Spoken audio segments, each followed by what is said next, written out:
above the orange box. Now, these are problems that you can solve. You couldn't do 6 times 13, okay, in your head. But you should be able to do 6 times 5 in your head. If for some reason you don't know your math facts, you could count all those little bitty boxes, okay, and it would tell you what 6 times 5 is. Hopefully, you know your math facts well enough to know that 6 times 5 is what? 30. So, with your pencil, inside your green box, write the number 30. Okay? You may have to go over it a couple times because that crayon's kind of waxy, or that colored pencil. Okay?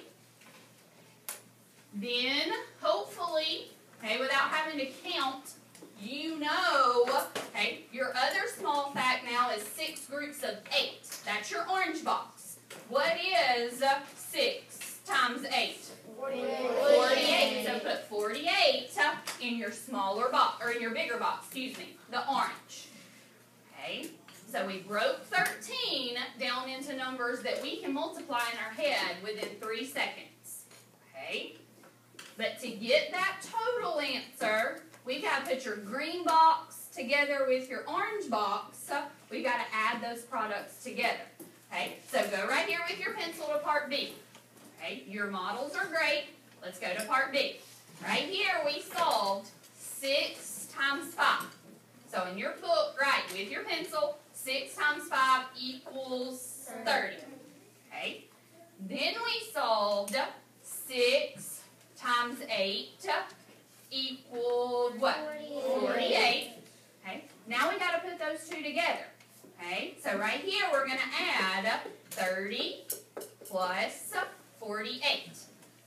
Okay? If you can't do that in your head, don't ever make a mistake on adding. If you can't do it in your head, you can come right here and line it up vertical, okay, and add it vertically. When you can tell me what 30 plus 48 equals, raise your hand. Okay? Right, if your hand is up, what is 30 plus 48? 78. So 78 is the overall answer. Okay? 6 times 13 is 78. Okay? And we use the distributive property to do that. Alright. Let's do it one more way. Just so you see it doesn't really matter, okay, what you break your numbers down into. Alright, Go Math decided that they wanted to think of 13 as 5 plus 8. How else can we think? What other two numbers can we add together, though, that equal 13? Let's think of some different ways to make by adding the number 13. Zayon, what's another way? Okay, we could do 6 plus 7. What else could we do, though? They did 5 plus 8, so nobody do 8 plus 5. That's the same thing. Aaliyah, what else could we do? 10 plus 3. Okay, you could do 10 plus 3. What else could you do? Partha? 9 plus 4. Say it again. 9 plus 4. Okay, you could do 9 plus 4. What else could you do, Eli? 7 plus 6. Okay, well that's here. That's going to be the same thing. But you could swap those two add-ins. Okay, what else could you do, Tony? 13 plus 0. Okay, you could do 13 plus 0, but that's not going to get you anywhere. Because then you still don't know what 6 times 13 is. Okay, so never use a 0. And it's probably going to be a smart idea to never use a 1 either. Okay, so you want to break it down into pretty equal-sized pieces. Jackson, what else could we do? 8 times 5. Not 8 times. I mean 8 plus 5. Okay, but that's what we just did up here. So let's look at these 3. There are other things we could do, but let's look at these 3. Okay, right now, just because I know what's coming, let me give you a big hint about the distributive property. The easiest thing to do is to think about the number as 10 plus what? 10 plus what would the other number be? Well, because this is 13, it would be 10 plus 3. Okay, so with your pencil, okay, on the bottom grid, again, before you do anything else, go ahead and draw a 6 by 13 rectangle on the bottom. Do a 6 by 13 rectangle on the bottom. Same way, down 6 across 13.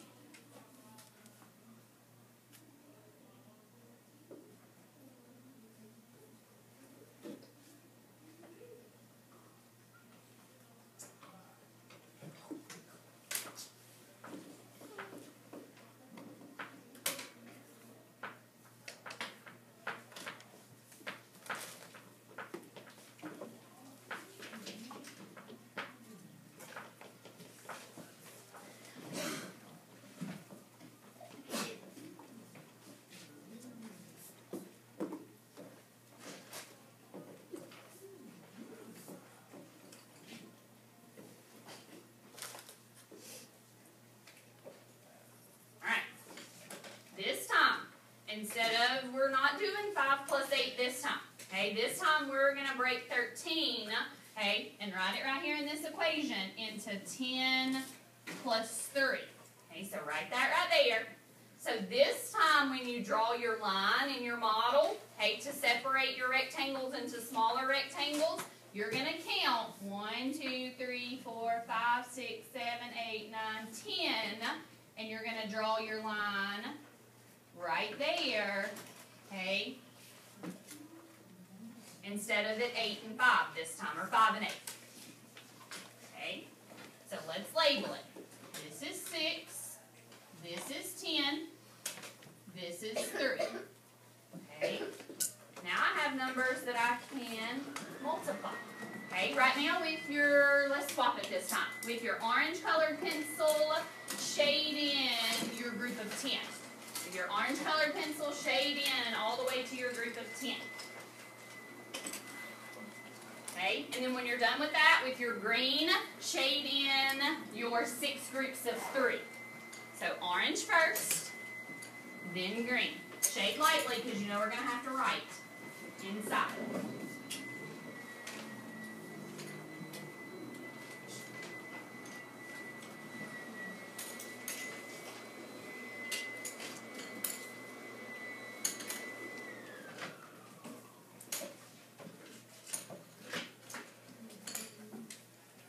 Shade quickly. Shade quickly. That's going to be the last time you shade it anyway. Okay? Because you don't really need the shading except when you're starting out to show you it's 2 separate parts. The shading doesn't really help pass this problem. Okay? Alright. Now, I couldn't do 6 times 13 in my head. Okay? Quickly. But I can do 6 times 10 in my head very quickly. And I can do 6 times 3 in my head, okay, because I know my math facts. What is 6 times 10? Just tell me. 60. So write 60 in there. And what is 6 times 3? 18. 18. So write 18 in the green box. Okay. And then let's take it down here to the equation. This step usually goes on in your head, but right now we're showing it to you step by step. Okay. So we multiplied 6 times 10 equals 60. Okay, we multiplied 6 times 3 equals 18. Okay, those are called partial products. Okay, we got part of the product, but we need the whole thing. So we're going to add 60 plus 18. Who knows that sum? 78. Okay, so again, this time breaking it apart in a different way, 6 times 13 equals what? 78. Okay, we've solved it 2 different ways with 2 different models. We got the same product both times. Okay, it does not matter how you break 13 down. You're always going to get the same product, but it's always going to be easier to pull out tens because it's easy to multiply when a number has a 0 in it. Okay? What, Aaliyah, do you have a question? Are we going to break it apart twice and then or just almost? For today, since it's 2 digits, you're going to break it apart twice. Okay? Your rectangles today will be broken into 2 smaller rectangles. Okay? But they will get bigger and bigger the bigger the numbers get. Okay? Yes, ma'am? You can. Okay? Alright, go ahead and turn the page. Go ahead and turn the page. Okay, and we're actually going to go all the way down to the bottom to where it says make connections because we talked about the answers to those other questions. I don't feel like you need to write them. Okay, so now we're going to look at it, okay, as base 10 pieces instead of with grid paper because you can do these problems with base 10 pieces just like you can with grid paper. Okay, most kids prefer the grid paper to the base 10 pieces, but it's completely up to you. Okay, alright, so we're still, same problem. We're still solving 6 times 13. Okay, so the number 13, they broke it into tens and ones. Because that's what you do when you use base 10 pieces. They broke it into a 10, 1, 2, 3 ones. Anybody tell me, why are there 6 groups of 13 in this model? Why aren't there 7 or 12? Why are there only 6 groups of 13? Chase? Because it says 6 times 13. Because I'm solving the problem 6 times 13. So that symbol right there can also stand for groups of. 6 groups of 13. Well, there they are. Okay, that's step 1. Modeling the base 10 pieces. Step 2, then you look at your 10 separately and your 1 separately. Okay, well right here you have 6 groups of 10. Okay, there's 6 groups, there's 1 10 in each group. 6 times 10, you just told me, what is 6 times 10? 60. 60. Okay. And then you look at your ones. Well, I have 1, 2, 3, 4, 5, 6 groups. There's 1, 2, 3 in each group. Okay, so 6 times 3, this shows 6 times 3 is what? 18. Okay, so there's where you broke it apart into 10s and 1s. Okay, step 3, now you got to put it back together to get a total. Okay, for the third time, okay, 60 plus 18 gives us a final product of what? 78. So 6 times 13 equals what? 78. Okay, that's 3 different ways that you've seen to solve the same problem using the distributive property. Okay, all right, let's look at, let's do one more together, and then I'm going to see what you can do on your own. Okay? All right, let's do 2 more together.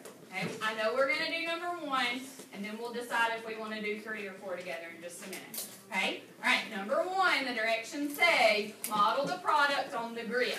Record the product.